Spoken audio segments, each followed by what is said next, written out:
Şagird və müəllimlərin nəzərinə. Yenilik Yapikredi.com az sosial 13 oktyabr 2025 14:42.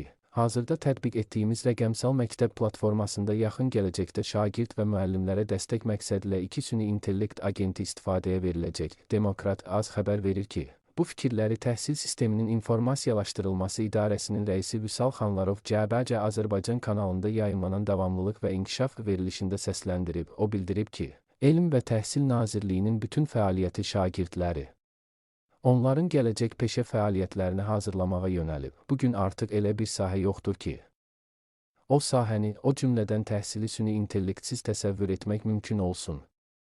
Yaxın gələcəkdə süni intellekt bir çox peşələri əvəz edəcək. Əslində bu işləri süni intellektin özü yox, onu mənimsəmiş insanlar görəcəklər. Ona görə də çox vacibdir ki, şagirdlərimiz və tələbələrimiz təhsilin müxtəlif pillələrində yeni texnologiyalardan, o cümlədən süni intellektdən istifadə etməyi bacarsınlar. İdarə rəisi qeyd edib ki, istifadəyə veriləcək süni intellekt agentində məzmun yalnız tədris məqsədləri üçün filtrasiya ediləcək.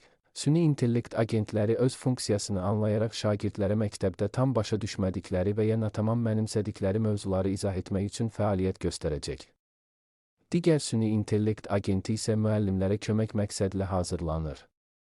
İstəyirik ki, müəllimlər vaxtlarının daha çox hissəsini kağız üzərində hesabat və sənədləşmə işlərinə deyil, dərsin izahına, mövzunun tədrisinə sərf etsinlər. Buna görə də müəllimlərin apardığı çoxsaylı hesabat və sənədləşmə işləri avtomatlaşdırılacaq və bu agentin əsas vəzifəsi də müəllimlərə dəstək göstərmək olacaq və Xanlarov həmçinin söyləyib ki, valideynlər üçün də süni intellekt elementləri olan müxtəlif mobil həllər üzərində iş aparılır.